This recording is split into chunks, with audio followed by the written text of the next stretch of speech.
Ai, sabe onde fica essa rua aqui?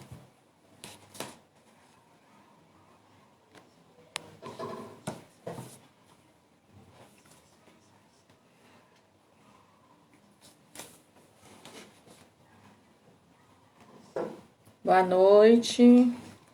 Boa noite. Esperar uns minutinhos, gente, para o meu convidado entrar. Vocês estão bem?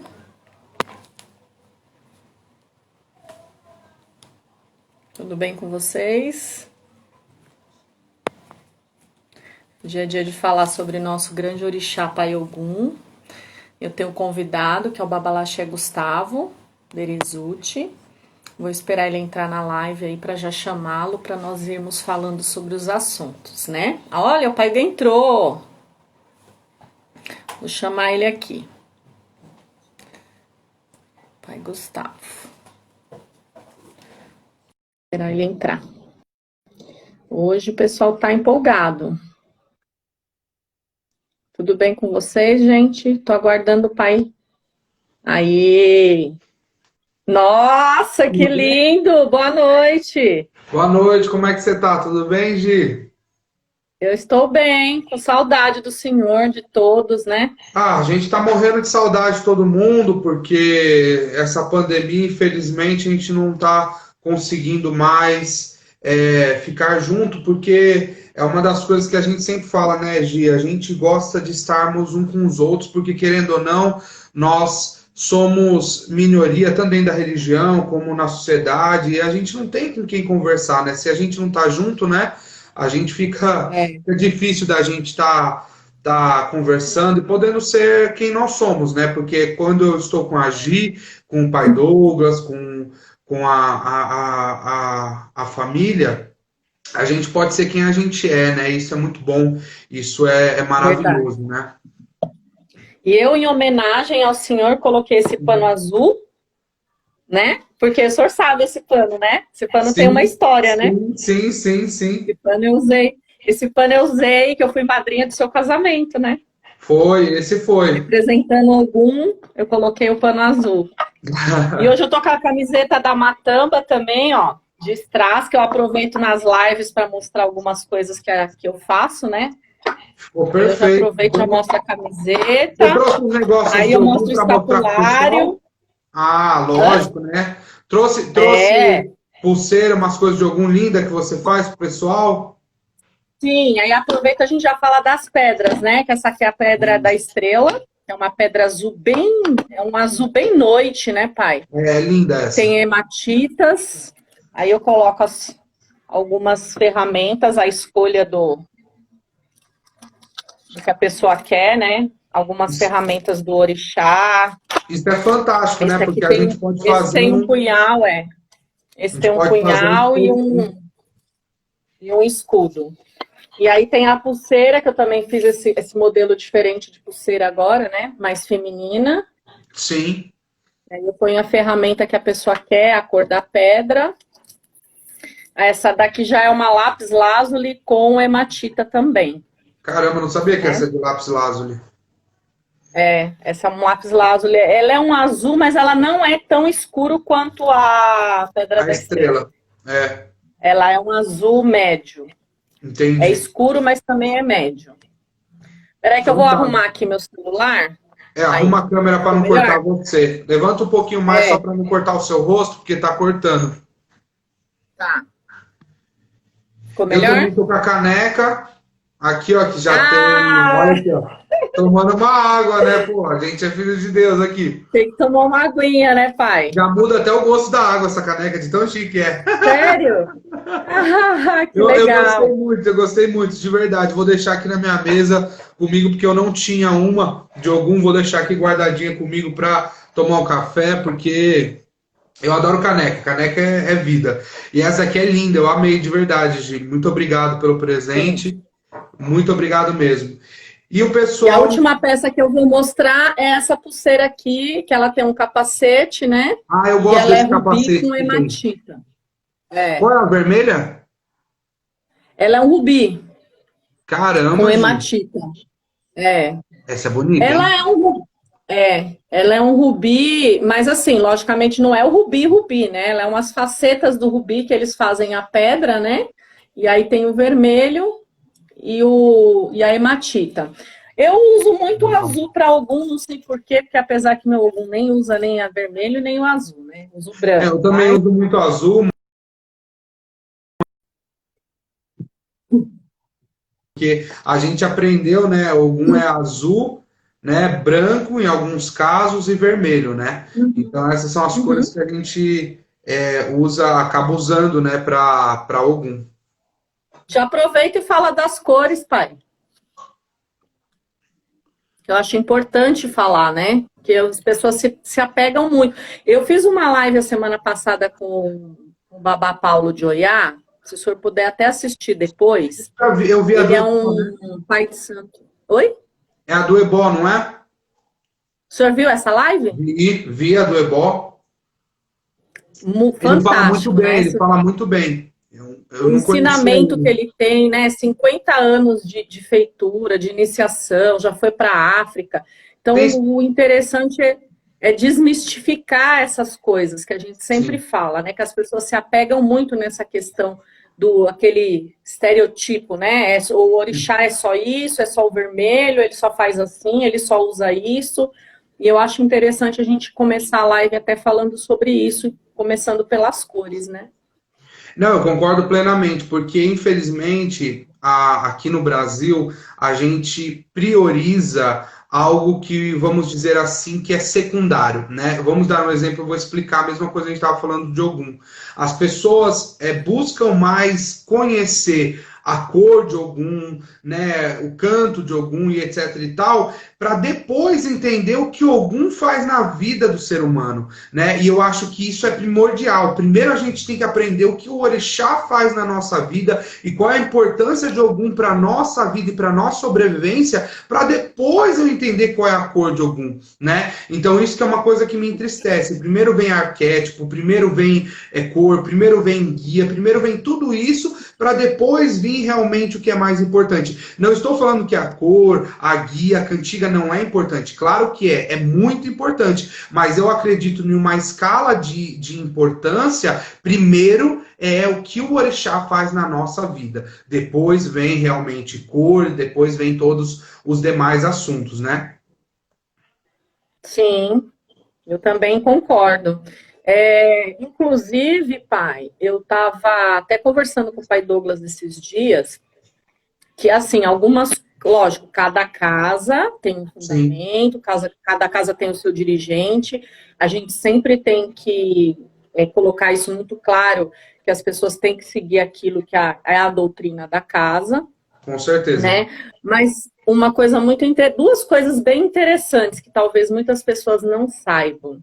A importância do erê, né, pra gente, porque o erê ele revela muitas coisas sobre o orixá. Às vezes a pessoa descobre assim, eu sou de Ogum, eu já vou ali, já vou comprar um capacete, já vou comprar uma espada, vou comprar É, uma capa, e ele nem sabe se o Ogum dele usa aquelas paramentas, né, com no caso. certeza. E na nossa casa, sempre a gente chama o erê para que o erê diga, né? Que as pessoas acham que erê é só no dia de festa de Cosme e Damião, né? Ele não é só ali vai brincar, e as pessoas não sabem a importância que o erê tem né? Porque assim, como o pai Douglas sempre fala, o erê está nos pés do orixá, ou seja, ele está ali ligado diretamente no orixá. Então ele sabe tudo sobre o seu orixá. Ele sabe a cor, ele sabe o que o seu orixá come, ele sabe quais as Tudo. preferências do seu orixá, as ferramentas, né? Tudo isso o Erê fala. Então, se você tem um pai Ogum que está começando a manifestar em você e tudo mais, o Erê pode revelar muitas coisas sobre esse Ogum, né?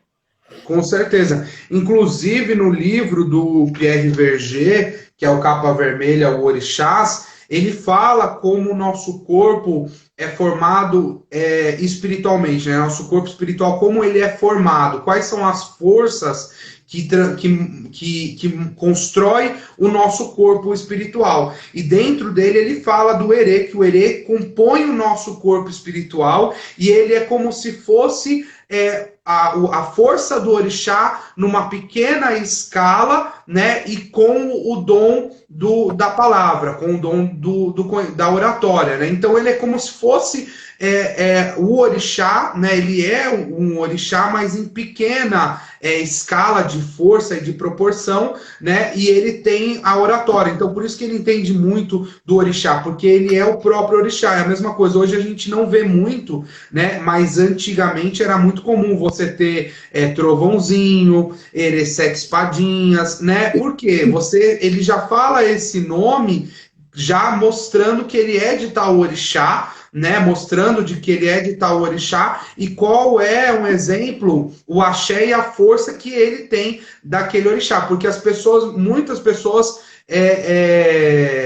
não dão o tamanho da importância para o erê, né? E o erê, ele é, para mim, o guia espiritual que consegue manipular a força do orixá. Ele é o único que consegue manipular a força do orixá, né? Por isso que ele tem uma importância gigantesca, né? E as pessoas diminuem ele, né? E acreditam que ele é uma criança indefesa. Mas eu, quantas vezes já não vi um erê curar, eu já não vi um erê fazer um trabalho para tirar uma magia que estava de morte em cima da pessoa, e por que não, né? E ele tem muito mais capacidade do que qualquer outro guia, né? Porque a gente precisa entender que os guias espirituais foram espíritos que passaram por um processo reencarnatório, né, e depois entraram num ciclo de evolução. Agora o erê não, o erê ele é um encantado, ele nunca passou por um processo de encarnação, ele foi criado por Deus e pelos orixás, e ele vive 100% lá no plano espiritual. Então ele tem contato direto com os orixás. Ele manipula a força dos orixás. Ele tem um poder de cura muito grande, um poder de tirar a magia de tudo. O erê trabalha para tudo, né? Erê pode fazer tudo. Isso é uma coisa fantástica. E principalmente a importância dele dentro de uma iniciação, né? Não tem iniciação sem erê, não tem como a gente fazer isso sem esse guia espiritual, né? Sim. Pai, na live passada que eu tive com o Babá Paulo, a gente chama ele de Babá Paulinho, né? Falar Babá Paulo é estranho para mim. O Babá Paulinho, ele falou uma coisa sobre Ogum, que ele até fez uma cantiga no final da live, e ele falou, Ogum, o orixá que ensinou o homem a andar na terra. Nossa, eu achei isso tão profundo, eu achei isso tão maravilhoso, que eu anotei, eu falei, gente, eu vou levar isso para minha vida, né? Porque Ogum, o orixá que ensinou o homem a andar na terra, né? Eu achei isso maravilhoso.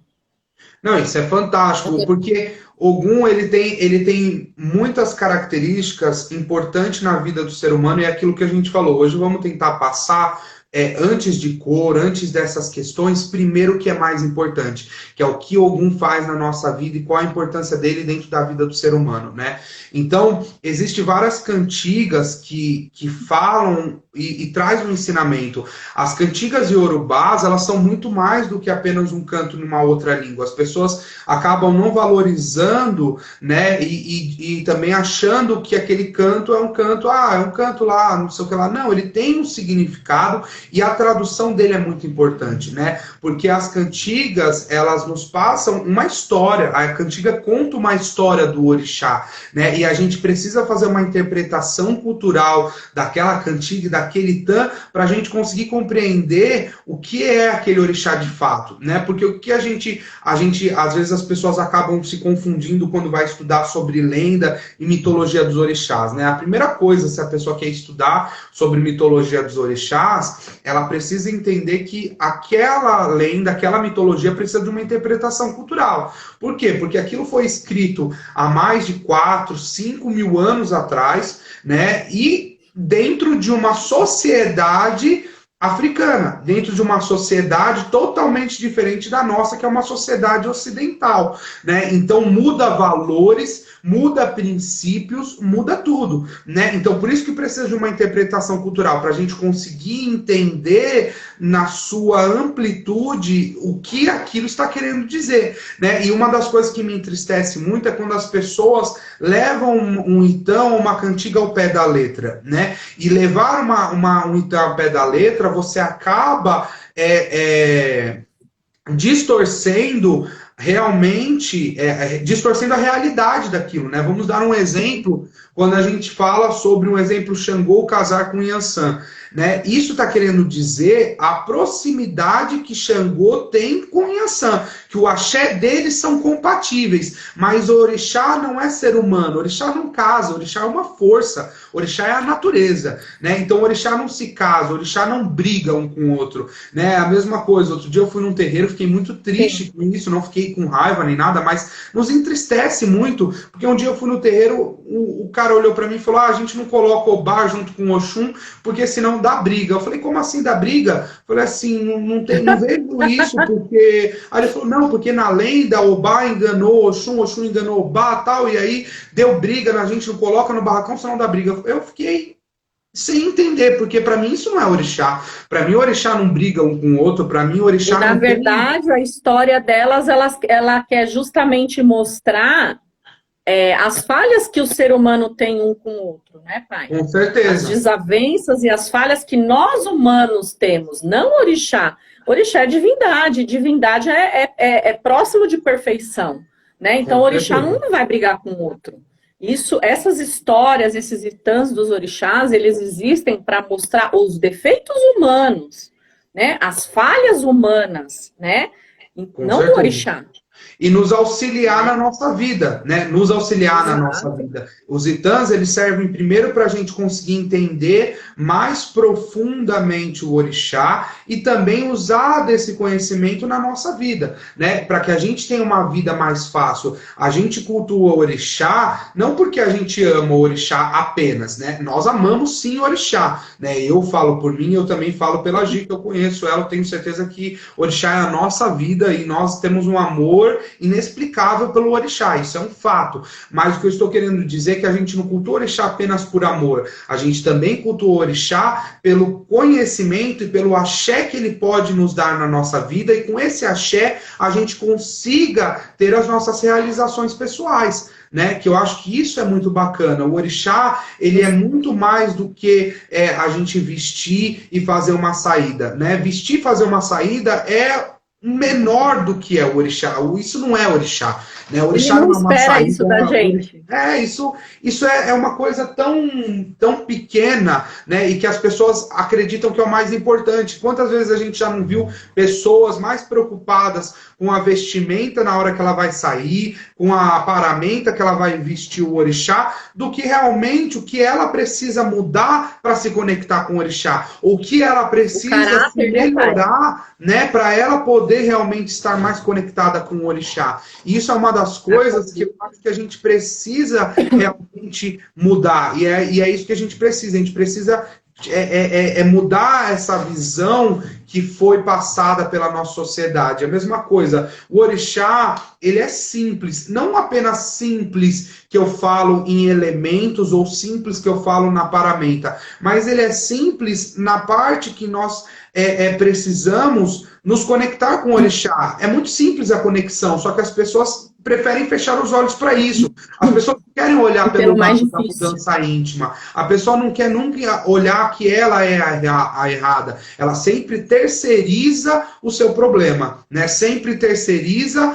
o seu erro. Ah, eu errei porque o outro fulano me instigou e eu fiz aquilo. Isso é uma coisa muito complicada. É a mesma coisa, um dia eu estava vendo uma analogia que eu achei muito legal, que eu acho que é válido a gente trazer aqui para cá. Um dia, estava tendo uma queimada no meio da floresta, né? Tava tendo uma queimada no meio da floresta, e aí o ser humano foi ajudar os animais que estavam ali naquela queimada, e aí ele viu uma cobra tentando escapar do fogo. E aí ele foi pôr a mão na cobra para poder tirar a cobra do fogo, e a cobra mordeu ele, né? E aí mesmo a cobra mordendo ele ainda pegou um pedaço de madeira, pegou a cobra e salvou a cobra do fogo. E aí uma outra pessoa que estava vendo ele falou assim, cara, a cobra te picou, mesmo assim você foi lá e salvou ela. Aí ele falou assim, a natureza da cobra é morder, e a minha natureza é ajudar. Eu nunca vou deixar com que a natureza do outro, que é prejudicar, que a natureza do outro é diminuir, alterar a minha natureza. Que a minha natureza é ajudar, a minha natureza é pôr as pessoas para cima. Eu não fico feliz quando uma pessoa está derrubada, eu não fico feliz quando uma pessoa está caída. Eu fico feliz quando eu vejo uma pessoa com sucesso, com felicidade, com bem-estar, né? Essa é a minha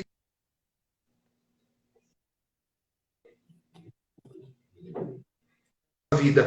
A gente não pode mudar a nossa natureza, a nosso comportamento pelo comportamento do outro, né? A gente tem que ser a gente, independente da situação, independente do que aconteça, né? A gente não pode mudar por causa que o outro pessoal mudou. É uma das coisas que eu acho legal da gente falar. Quando a gente está dirigindo o nosso carro e uma pessoa nos ofende, nunca passa na nossa cabeça, nossa, aquela pessoa não tem educação. Não, a gente sempre ouve aquele xingamento por questão da nossa sociedade, a gente sempre ouve aquele xingamento como um ar de provocação. Cara, ele está me provocando, eu tenho que responder, não vou deixar isso barato. Né? Não, você não precisa responder. Né? E muitas das vezes, em muitos dos casos, o silêncio vale mais do que 1000 palavras, né? Então não adianta, tem pessoas que não adianta a gente conversar, tem pessoas que não adianta a gente dialogar, né? Então simplesmente fica em silêncio. A gente às vezes acha que a gente abaixar a cabeça e ficar em silêncio, nós estamos concordando com o que a pessoa está falando, ou estamos ainda, né, nos rebaixando daquela pessoa. Não, não estamos rebaixando, simplesmente não merece as minhas palavras, né? E eu falo nesse ar... Sendo humildes, né, pai? Hã? Humildade, né? Com certeza, porque assim, a gente precisa entender que o ser humano, ele é falho e tem as suas falhas, mas a gente não precisa tratar a falha do outro como provocação. A gente não precisa olhar com a deficiência do outro como um olhar de provocação. A gente tem que olhar com aquilo como uma questão de realmente ajudar, de olhar para aquela pessoa e falar assim, pô, aquela pessoa não está com um dia bom, aquela pessoa está passando por um dia difícil. Né? E a gente nunca pensa, uma das coisas que a gente tem que a gente sempre precisa pensar, nós somos pessoas felizes, a gente é feliz, a gente tem nossa paz de espírito, né? Eu durmo no meu travesseiro tranquilo toda noite, sem pesar na consciência. Agora imagina que aquela pessoa que está desequilibrada, ela está toda noite passando um tormento, ela está todo dia passando por uma barra muito complicada. Então por isso que a gente tem que olhar quando aquela pessoa está desequilibrada e falar assim, pô, ela não tem a paz de espírito que eu tenho, eu preciso ir lá e passar isso para ela para ajudar isso, né? É claro que vai ter pessoas que não vão ouvir, é claro que vai ter pessoas que vão ser ingratas, mas isso não muda a sua natureza e nunca deve mudar. Nós não podemos mudar pelo outro, né, pai? E pegando um gancho desse assunto, que eu também comentei em alguma live anterior aí que eu fiz, é que as pessoas, elas confundem muito o arqueotipo do orixá e ela se acha, né? Então, filho de Ogum é tudo briguento, filho de Ogum sai querendo dar facada em todo mundo, filho de Ogum é mulherengo, até porque isso é uma grande mentira, porque se você for olhar até os próprios Itãs de Ogum, ele é um dos orixás mais leais e mais fiéis que tem, até nas próprias histórias, né? Você pode ver que ele é o orixá da lealdade, é o orixá da fidelidade, é da retidão. Eu até, inclusive, queria aproveitar e comentar com o pessoal na live que ontem foi lançado o curso da mãe Mônica com a mãe Zuleide do portal Ogum Choroquê. E eu já fiz minha matrícula, já tive acesso ao material. Inclusive, elas deixam muito claro que você, para ser iniciado, você não pode mentir. Porque Ogum é o dono da verdade. Né? Ogum é o dono da verdade. Então, as pessoas têm que estar muito atentas a isso. Muito atentas. E uma das coisas também que eu fico muito intrigada e curiosa é que, assim, isso eu falo até no próprio terreiro que eu trabalho, tá, pai? Porque, assim, quando um filho, antes do filho ser iniciado, ele faz um juramento. Com certeza. Tá? Ele faz um juramento. E é engraçado como as pessoas esquecem depois, né? Sim. O irmão pisou no pé dele, aí ele se sente ofendido e, ó, dá no pé, larga o orixá, larga o pai de santo, larga os irmãos, larga aquela família que ele criou, né? Porque como o senhor falou no início da live, nós somos uma família, nós estamos ligados, Sim. né? Espiritualmente, por mais que às vezes fisicamente não estejamos juntos, mas nós estamos ligados espiritualmente, né? Principalmente nós aqui, porque nós temos uma ligação. Eu sou filha, né, da Luz Dourada. Sim. Efetivamente, né? Então, isso é uma coisa que as pessoas esquecem, né? Ela faz um juramento, que é um ato extremamente importante, né? Sim. É um ato solene, público, muitas vezes, né? E aí, às vezes, porque o irmão pisou no pé, porque hoje o sol não tá brilhando muito, né? Ou fiquei desempregado, gente, nós somos seres humanos. Não é Sim. porque você tem o orixá que sua vida vai ser perfeita. Muito pelo contrário, o orixá ele serve para nos sustentar, nos direcionar para que a gente consiga superar de uma forma melhor os nossos problemas. Não nos isentar dos problemas. Não é verdade, pai?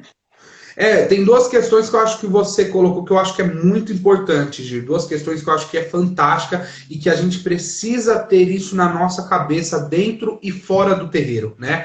A primeira questão é sobre o arquétipo. Infelizmente, as pessoas compartilham e levam adiante muito mais o arquétipo negativo do que o positivo, né? E aquilo que você falou, sempre tá na internet, sempre tá ali, sempre tá falando que assim, não, ele é de Ogum, por isso que ele tem que fazer barulho, ele é de Ogum, por isso que ele tem que sair brigando, dando soco em todo mundo, né? Mas eu não vejo ninguém falando que por ele ser de Ogum, ele é um homem de coragem, ou ele é uma mulher de coragem. Eu não vejo as pessoas falar, ele é de Ogum, cara, esse cara aí é fiel, ou essa mulher, ela é fiel, ela tem lealdade. Eu não vejo as pessoas falarem isso. Eu não vejo as pessoas falarem assim, pô, ele é de Ogum, ele é guerreiro, ele é determinado, ele tem determinação, é uma pessoa de força, uma pessoa de garra. Eu não vejo ninguém falar isso. Agora, as únicas coisas que a gente ouve ele é de Ogum, então ele nem vou chegar perto que ele vai me arregaçar, né? Não é assim que funciona,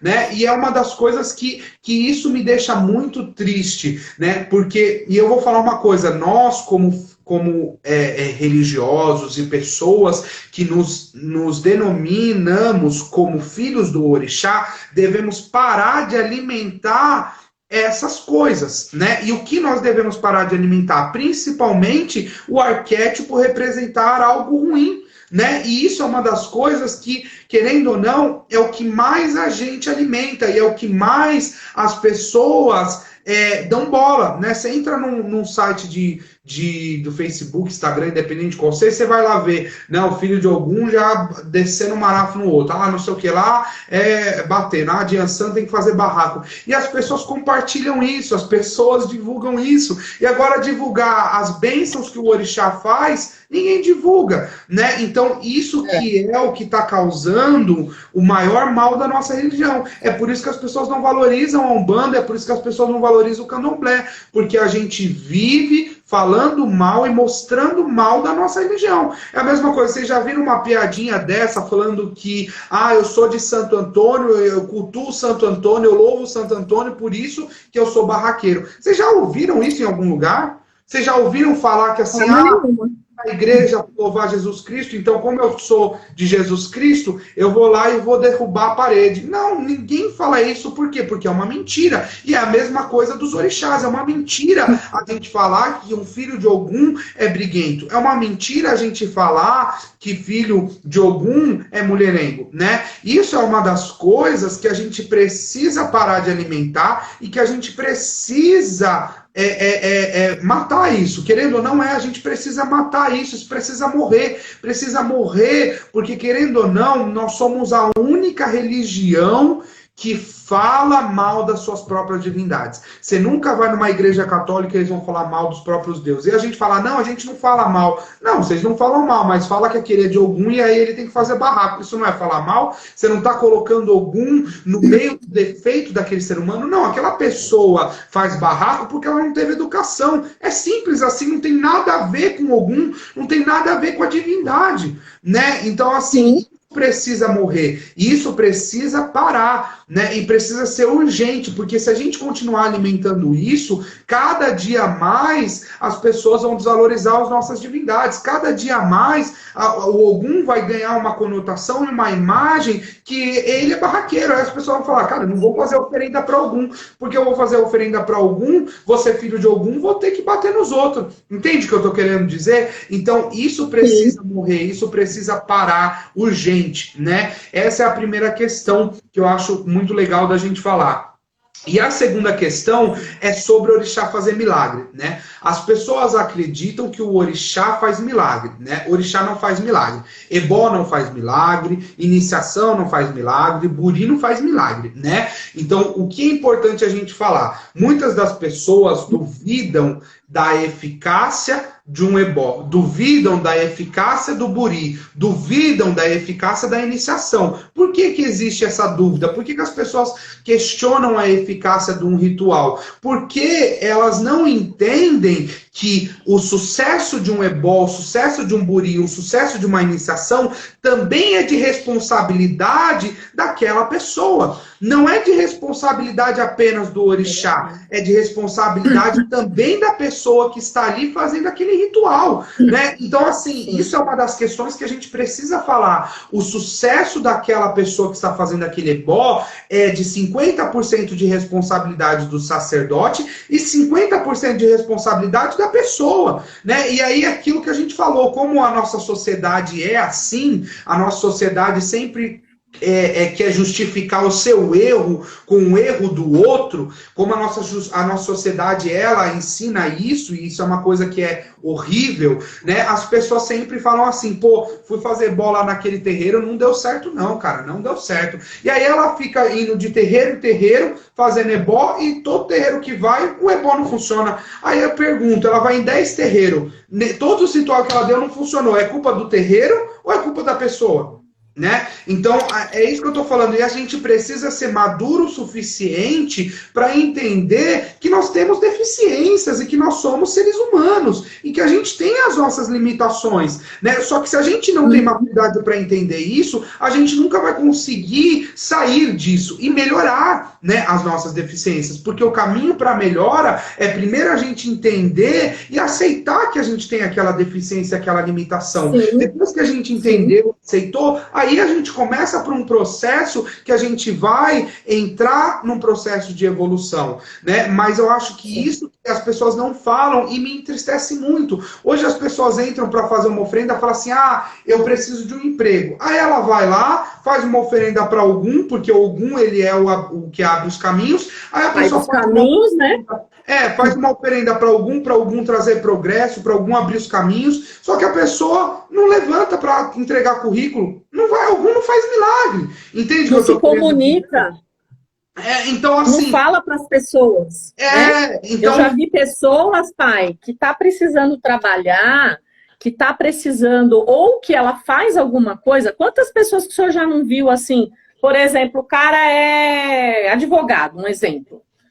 O cara passa anos e anos junto com você e não fala a profissão dele, não fala o que ele faz, não fala o trabalho dele, não divulga, não comenta com as pessoas em volta. Como que ele quer ter trabalho? Como que ele não entrega cartão? Como que ele quer ter trabalho? Não vai progredir. Não vai ter trabalho, né? Isso que é o que vai acontecer. A pessoa não vai ter trabalho, né? Então, é uma das coisas que a gente precisa fazer as pessoas entender, né? E assim, todas as pessoas que estão ouvindo a nossa live, a gente precisa começar a compartilhar as coisas boas. A gente precisa começar a compartilhar coisas boas do nosso orixá. Se você viu uma coisa boa, compartilhe e deixe de compartilhar as coisas ruins. Porque hoje eu vou falar uma coisa, as pessoas querem aprender muito mais sobre o arquétipo do orixá do que o orixá realmente faz na nossa vida, né? E assim, me entristece isso demais. Um dia eu fui dar uma palestra para a gente falar um pouco sobre Ossan, né? E aí eu falei sobre a importância de Ossan, falei tudo, falei sobre o que nós precisamos fazer para nos conectar com o Ossan, qual é a importância dele na nossa vida. E aí eu lembro que no final a pessoa olhou para mim e falou assim, pai, você não falou sobre arquétipo. Aí eu falei assim, desculpa, não importa. E aí ela falou, como assim não importa? Eu falei, realmente, não importa saber o arquétipo do orixá. Isso é secundário. Isso não é primordial. Primordial, primeiro a gente tem que aprender o que o orixá faz na nossa vida. Qual a importância de Ossan e como eu tenho que louvar ele, como eu tenho que cultuar para atingir o axé e receber o axé que ele tem para me dar, para eu conseguir ter a minha vida boa. Agora, entender o que é o arquétipo, para quê? Para que você quer entender que um exemplo, filho de Ossan é uma pessoa, vamos dar um exemplo, tá? Num arquétipo, eu não acredito nisso, mas mais uma vez a gente tem que falar sobre isso. Mas assim, filho de Ossan são as pessoas que são isoladas, são pessoas que não gostam de estar socialmente com as pessoas, ele gosta de ficar no cantinho dele, etc e tal. Por quê? Porque aí eles montam esse arquétipo em cima da lenda, que falou que a lenda do orixá Ossan é que ele vive dentro da mata, então por isso os filhos vivem isolados igual Ossan, né?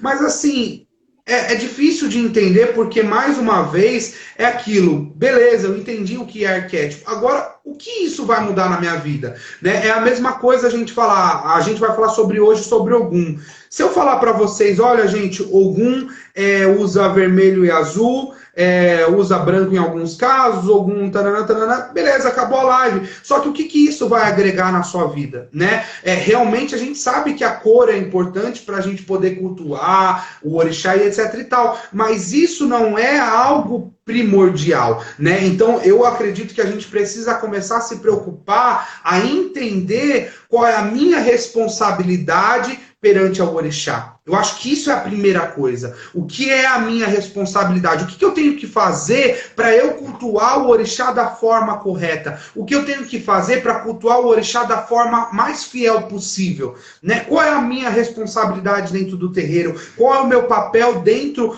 da cultura africana? Qual é o meu papel dentro do orixá? Eu acho que isso é a primeira coisa e depois vem aprender sobre o orixá. Né? E aquilo que você falou hoje, a pessoa descobre que ela é Ogum, que ela é filha de Ogum, de vez ela ir atrás de entender o que é Ogum, o que Ogum é na vida da pessoa e comprar um livro, um exemplo, comprar um livro para estudar sobre Ogum, vai lá entender sobre Ogum, ela gasta o dinheiro com o quê? Com capa, espada e capacete. Né? E mais uma vez, não que isso está errado, mas eu acho que isso é a segunda compra. A primeira compra é um livro, sim. A primeira compra é investir para entender o que é Ogum na sua vida. Depois você vai atrás dessas coisas, não é verdade? Sim.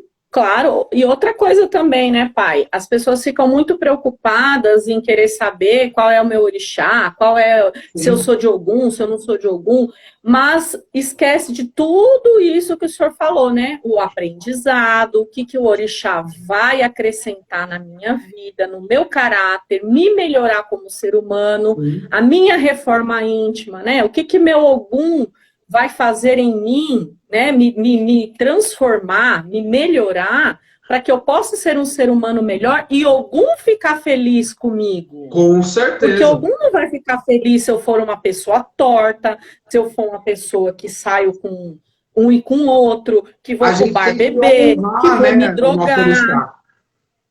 Oi? A gente tem que honrar o nosso orixá, né, Gia? A gente tem que honrar o nosso orixá. Só que as pessoas não pensam... E é assim...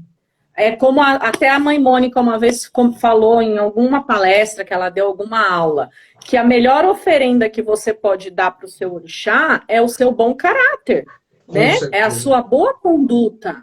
Porque não adianta você arriar um ebó com 10 tipos de prato, né? Fazer, sei lá, 1001 peripécias, se o seu coração, se a sua mente, se a sua cabeça, o seu ori, os seus pensamentos vão sair dali daquele ato religioso e vai de encontro a tudo aquilo que o orixá espera de você.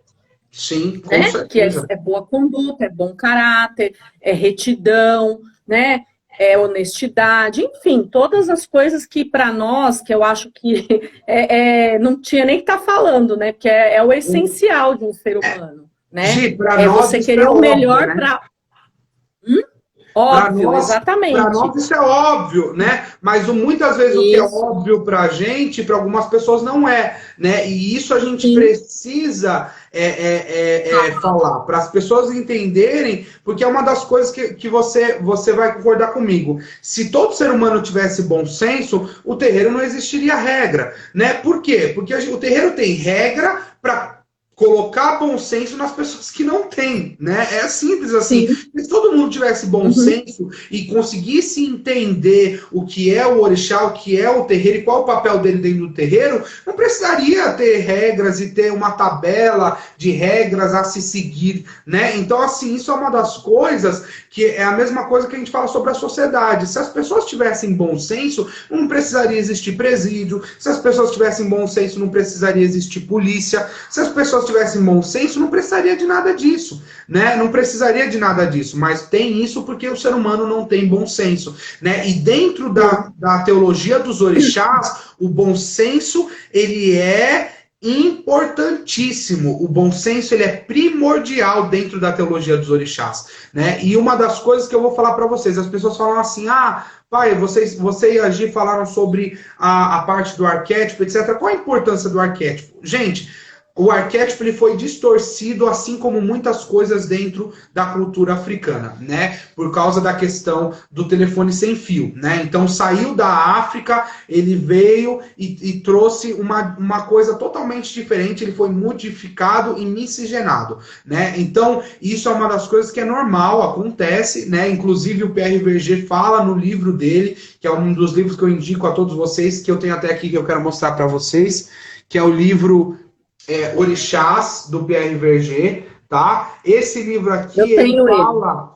esse livro é fantástico. Esse livro, ele fala sobre o orixá no Novo Mundo e o orixá no Velho Mundo, né? O que é o orixá no Novo Mundo e o orixá no Velho Mundo? O orixá no Novo Mundo é o Ogum, vamos dar um exemplo, como ele é tratado e reverenciado aqui no Brasil. E nós falamos sobre Ogum no Velho Mundo, como ele é reverenciado e tratado na África, né? E isso é uma diferença gigantesca, como ele é tratado na África, como ele é tratado aqui no Brasil, por questões da miscigenação, por questões de N fatores, né? Mas assim, a questão do arquétipo, a importância do arquétipo, o arquétipo serve para mostrar para aquele filho daquele orixá quais são as suas deficiências e o que ele precisa para melhorar, né? Então o arquétipo, ele revela as deficiências daquele ser humano, né? Então isso que é legal da gente falar, né? E isso foi o que me entristeceu muito, porque o arquétipo, ele tem a função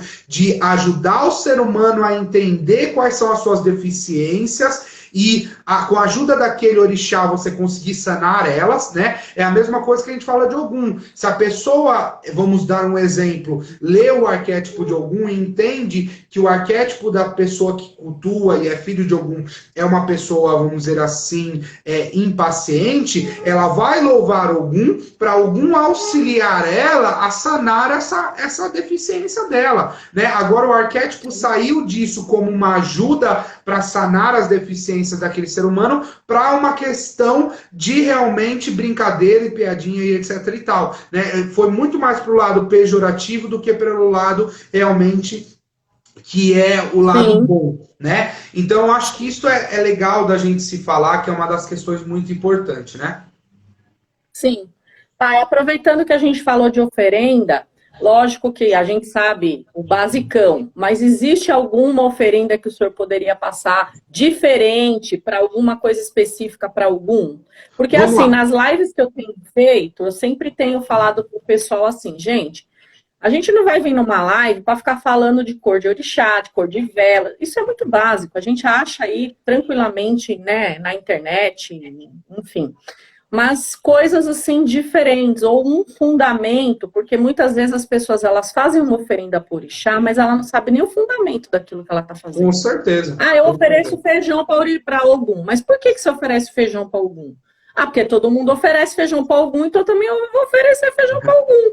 Mas não sabe qual é o fundamento daquele elemento. Então, eu acho isso muito legal da gente falar, do senhor falar sobre o fundamento dos elementos que a gente oferece para algum. Não só numa oferenda, né, de comida, mas uma folha, uma bebida, alguma coisa que a gente pode fundamentar para as pessoas, para elas saberem o porquê que a gente oferece aquilo para algum. Perfeito, vamos lá. Isso que você falou, eu gostei muito, é uma coisa muito importante, né? Porque, infelizmente, na religião, as pessoas que entram na religião, elas imitam o mais velho, ao invés de realmente querer aprender o fundamento, né? Então, assim, muitas das coisas, elas só são copia e cola, né? A pessoa viu lá, ela copia, colou e pronto, não entende o fundamento, não entende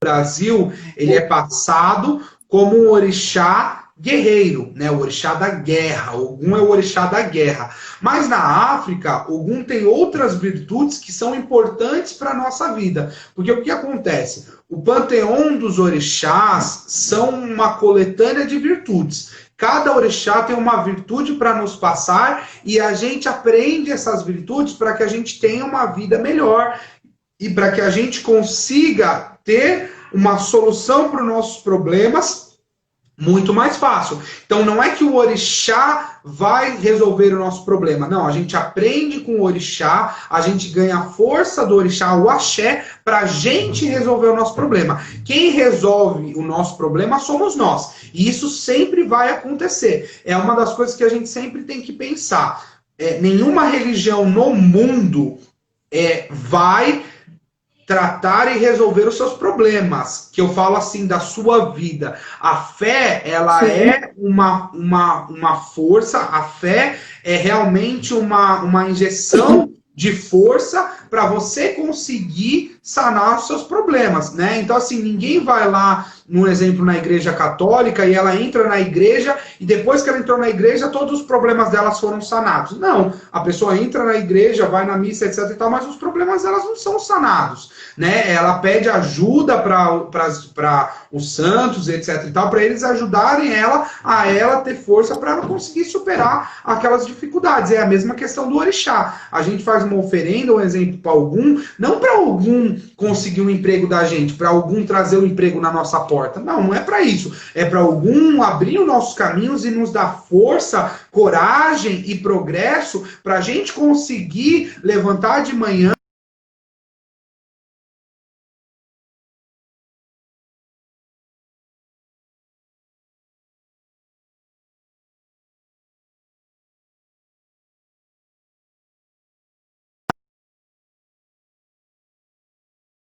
comida que nós entregamos a Ogum aqui no Novo Mundo, né? Se você for na África, eles não entregam feijoada para Ogum, né? Feijoada é uma oferenda da cultura afro-brasileira, né? Então, feijoada não se entrega para Ogum na África tradicional, tá? Outras oferendas. Aqui no Brasil, a gente se entrega pela questão da escravidão. Então, assim, eu aconselho todos vocês estudarem a história da feijoada, como a feijoada teve origem, né? Isso eu acho fantástico, né? E vocês irem estudarem, porque a feijoada, ela veio junto com a escravidão. Na escravidão, os escravos passaram pela parte do problema de louvarem os seus santos e as suas divindades, né? Aí entrou o sincretismo, né? O sincretismo, querendo ou não, as pessoas tratam hoje o sincretismo de forma tranquila, mas o sincretismo, ele é uma imposição do branco sobre a cultura negra, né? O sincretismo nasceu com o preconceito do fazendeiro, do senhorzinho com o negro africano, né? Então, o sincretismo, né, não é uma coisa bonita. As pessoas hoje tratam o sincretismo como, não, olha, dentro do sincretismo, Ogum é São Jorge. Não, os africanos tiveram que tratar Ogum como São Jorge por culpa dos senhorizinhos dos fazendeiros. Porque se fossem obrigados, né? Então, eles foram obrigados, né? Então, assim, imposição, né? Enfiado por goela abaixo. Ou eles montavam um congá com as divindades e os santos da Igreja Católica, ou eles não iam poder louvar os deuses dele, né? E aí, por isso que veio uma história que é o Santo do Pau Oco. Não sei se vocês conhecem isso. O Santo do Pau Oco, ele era, os escravos pegavam a imagem de São Jorge, entalhavam a imagem de São Jorge na madeira, e por baixo da imagem de São Jorge, como ele era uma imagem oca, eles colocavam os assentamentos dos orixás dentro da imagem do santo, porque aí o cara via a imagem de São Jorge, ele não mexia, falava, não, isso daí vocês podem louvar sem problema nenhum, São Jorge é da Igreja Católica, não tem problema. E dentro do santo eles escondiam os assentamentos dos orixás. Então assim, gente, não podemos mais uma vez também tratar o sincretismo de forma bonita, tratar o sincretismo de forma romântica, não foi nada disso. O sincretismo foi um preconceito e uma imposição do branco sobre a cultura negra, né? Então não foi nada legal, não foi nada bonito, né? E isso é uma das coisas que também nós devemos parar de alimentar. Nós devemos também parar de alimentar o sincretismo, porque querendo ou não, o meu Ogum não tem nada a ver com São Jorge. A gente entende que tem um sincretismo, etc e tal, mas se a gente for estudar na África tradicional, uma coisa não tem nada a ver com a outra, são santos diferentes. Então, vamos falar da oferenda. Eu não vou falar sobre a história da feijoada, porque quero que todos vocês, se têm interesse, pesquisem sobre a história da feijoada. Vocês irem atrás para entender como surgiu a feijoada e como a história dela se concretizou, tá? Mas vamos falar de uma oferenda que nós fazemos para Ogum para progresso, tá? Porque na África, Ogum é o orixá do progresso, Ogum é o orixá da coragem, né? Então nós fazemos uma oferenda que a gente pega feijão fradinho, a gente pega milho, que é o milho, eu falo que é canjica amarela, né? Então feijão fradinho, canjica amarela, tá? E a gente vai torrar o feijão fradinho com canjica amarela. Torrar na frigideira, sem azeite, sem nada. Apenas você coloca feijão fradinho, canjica amarela na frigideira, liga o fogo, torra esses grãos, porque Ogum, ele é considerado também um Odé, Ogum também é considerado um caçador,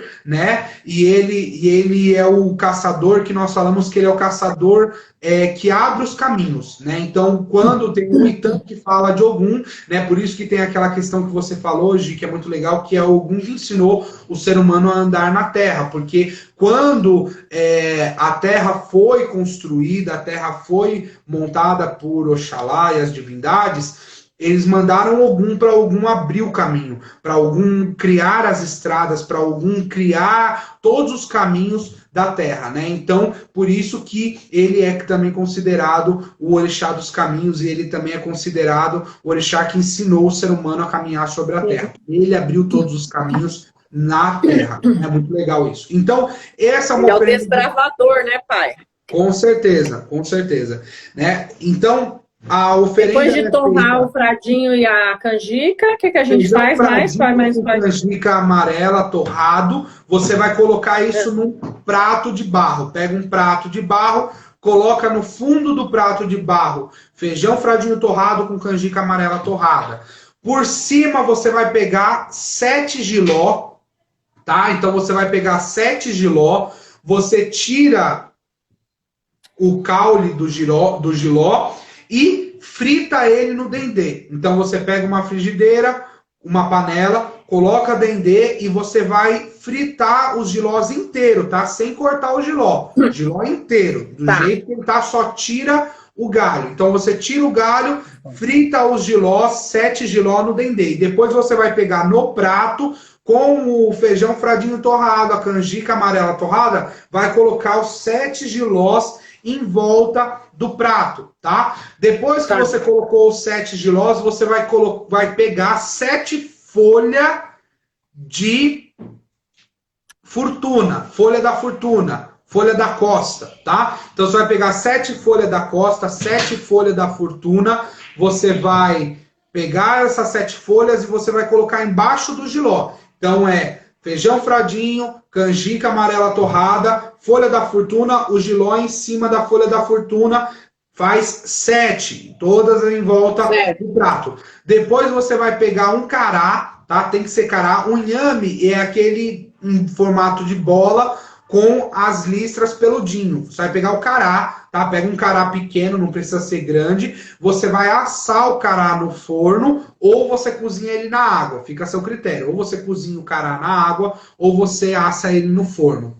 Depois que você cozinhou ou assou o cará, você vai colocar ele no meio desse prato, vai fazer um pequeno corte no meio desse cará, sem separar as metades, apenas um pequeno corte. E aí você vai pegar uma nota de dinheiro, pode ser uma nota de R$2, uma nota de R$5, a nota que você tenha na sua carteira. Você vai pegar essa nota, vai fazer os seus pedidos de progresso, de prosperidade para algum, vai passar essa nota, né? Não precisa esfregar a nota, tá, gente? Porque a nota é suja, então não é para esfregar a nota. Pega a nota e você faz um simbolismo, passa ela no seu corpo e você coloca nessa abertura que você fez no cará. Então fica o cará com a nota colocada nessa pequena abertura, tá? Então faz essa oferenda, vou passar só para vocês entenderem do início. Prato de barro, feijão fradinho torrado com canjica amarela torrada, 7 folhas de folha da fortuna ou 7 folhas, né, que é a mesma folha, que é a folha da costa, com os jilós torrados, né, com o dendê. Você torra os jilós com o dendê, mas não queima, né? Você só dá uma fritada no jiló e coloca, né, pai? Refoga. Dá uma refogada. Refoga eles no dendê. E coloca em cima, os jilós em cima das folhas inteiro, sem aquela parte igual ao tomate. O jiló ele tem um negócio igual ao tomate, sim, que é aquela questão... Um cabinho. Isso, você tira aquilo e você põe lá. Depois que você terminou de pôr a folha da fortuna com o jiló, os feijões fradinho, torrado, com a canjica amarela, você vai pôr o cará no meio com a nota que você vai fazer a sua oferenda. Deixa esse prato, né, se você tem o assentamento de Pai Ogum, você vai colocar esse prato na frente do assentamento de Pai Ogum. Se você não tem um assentamento, você pode colocar no seu congá, não tem problema nenhum. Ah, pai, eu vou fazer em casa, não tenho congá. Pode deixar na sua cozinha, tá? Faz as suas orações de progresso, põe na cozinha e depois você pede para algum e você pode entregar ele no lixo normal. Ah, pai, é indicado a gente entregar no lixo normal? Não, não é indicado, mas nós estamos vivendo numa época de pandemia, né? O orixá entende a época que nós estamos vivendo e entende que nós não podemos levar essa oferenda no caminho, né? Mas o mais correto, se você tem essa possibilidade, é depois de 24 horas você pegar essa oferenda, levar até uma estrada de terra e colocar essa oferenda na estrada de terra, tá? Esse é o mais indicado. E a nota é mais importante. A nota de R$2, depois que você deixou lá, você vai guardar na sua carteira e a primeira pessoa que te pedir dinheiro, você vai dar essa nota para essa pessoa para você multiplicar a sua prosperidade, multiplicar o seu progresso, tá? Então essa nota, depois que você pôs lá na oferenda, você tira, deixa na carteira e não é para você oferecer. Você espera até a pessoa vir te pedir. E aí você... Uma pessoa pedir, né? Pedinte, tá? Então, mais indicada numa estrada de terra. Se você não conseguir, gente, não tem problema. O orixá entende da situação que nós estamos passando. Mas assim, é o que eu e a Giane sempre fala, não tenta dar pelé no orixá. Se você pode levar numa estrada e você não vai levar porque você tá com preguiça e vai jogar no lixo por preguiça, aí você já vai tomar uma chicotada nas costas, né? Agora, se você realmente não pode, aí não tem problema nenhum você descartar num lixo normal, tá? Mas assim, não dá pra gente enganar o orixá, né, gente? Pode falar, gente. Tem uma pergunta, por que o cará?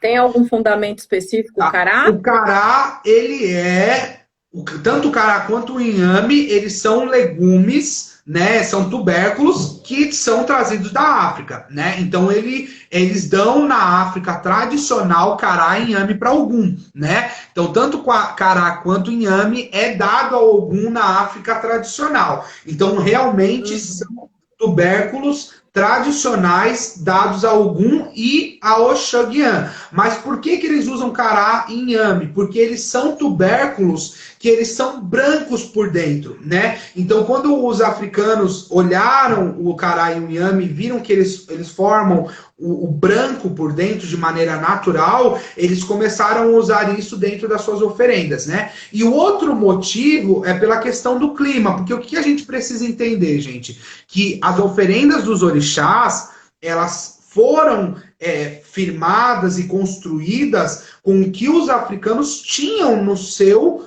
ambiente, no seu quintal, né? Vamos dizer assim, quintal que eu falo assim, na sua fauna e na sua flora. Né? Você não vai ver numa oferenda tradicional de Ogum, vamos dar um exemplo, eles colocarem frutos do mar. Por quê? Porque eles não tinham frutos do mar. Entende? É diferente, é outra cultura, né? Então, o cará e o inhame são tubérculos que são originários, né? São de origem africana. Então, eles são muito daquele solo. Aquele solo tem, né, africano, tubérculos como cará e inhame, por isso que eles usam por uma questão de ter na sua fauna e na sua flora, tudo bem? Pai, muito obrigada pela sua presença aqui na minha live. Não tem mais perguntas e o nosso tempo está acabando, falta 23 segundos. Passou muito rápido, né? Exato. Passou muito rápido. Mas assim, gratidão, muito obrigada, um beijo no coração de vocês.